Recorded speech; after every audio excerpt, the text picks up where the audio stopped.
Hey, what's up, y'all? It's Courtney here. And many times I just really contemplate and just think about how majority of us are really just living to die and dying to live. Like not really taking too much thought and really thinking about how we're moving. Like 9 times out of 10, this is really true for majority of the people on this place we call Earth. I think this is due to sometimes just the distractions we may have around us. Sometimes we've put ourselves in those positions to where they're cast upon us, or it's just sometimes out of our control. Our environments, what we consume on a day-to-day basis, or even just how we make and decide on what's the right decision or what's the right route we should go will really determine like our true identity and who we will really become. And that's why in this video I really wanted to touch on like who are you really? Like what ways you can really figure out who you really are and who you will become in the end. So if you're new here, make sure you like, comment down below any questions you may have or any comments you have during the video. Subscribe if you're new, turn on that notification bell so you get every new video I drop, and let's get into it.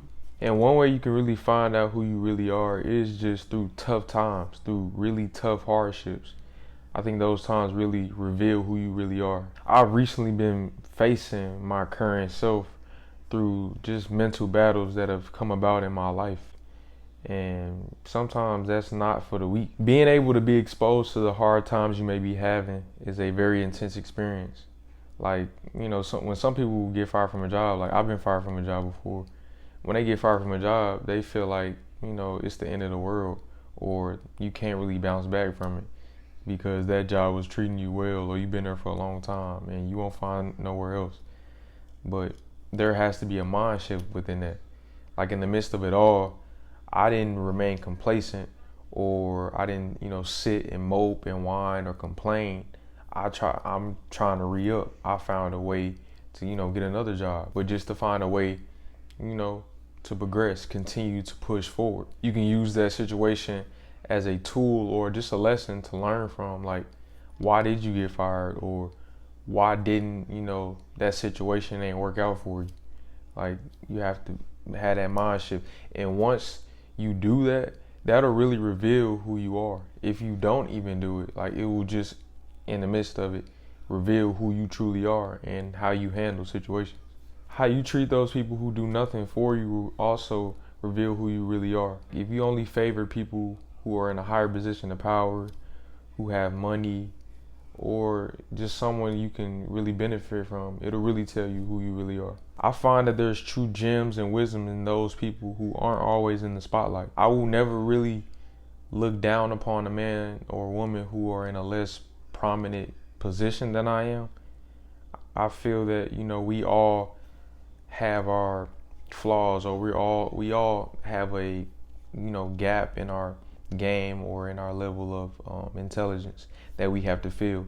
And I think you can get them from anyone, like, because we all feed off experience. We all feed off of perspective, and one perspective may be different from another, or one person may know more than the other, or just master in certain areas. So I feel that if you can put yourself in a position where you're not always looking at those people who can do something for you, maybe physically, or just person who are just there, like that'll reveal who you really are.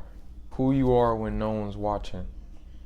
It's easy to do the right thing when a lot of people are around you or you have a big audience, but who are you when no one's really around or when you're alone? Who you are in private is different from the person you are in public. It can cause you to have internal stressors or just chaotic thoughts. I notice that you hold yourself hostage when you're not your truest self. And oftentimes it's just people just worrying about how others view them. And I truly feel like it has to be a person's aim to embrace oneself. The types of relationships you pursue. If you haven't fully healed from like your past relationships, it'll come to a point to where you continue to produce those type of past relationships or just those traumas. Like me personally, I would waste so much of my time investing into relationships that would bring the worst out of me because I have not healed from my past ones.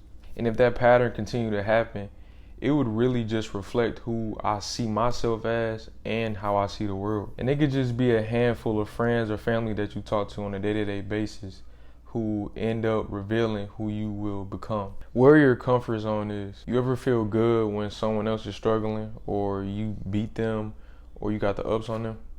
I see this a lot of times in my neighborhood, or just people around me sometimes. They feed off of other people's struggles. It reveals like that negative and selfish side of them that will just birth many more problems for them in the future. And what you find comforting and relaxing will really present what you want out of life and those around you. There are many other ways your true identity can be revealed, but here are some that you can just work with to start. Share who you are with those that you trust and just see how they react. You may have to restructure your circle because some of those reactions may not even be positive.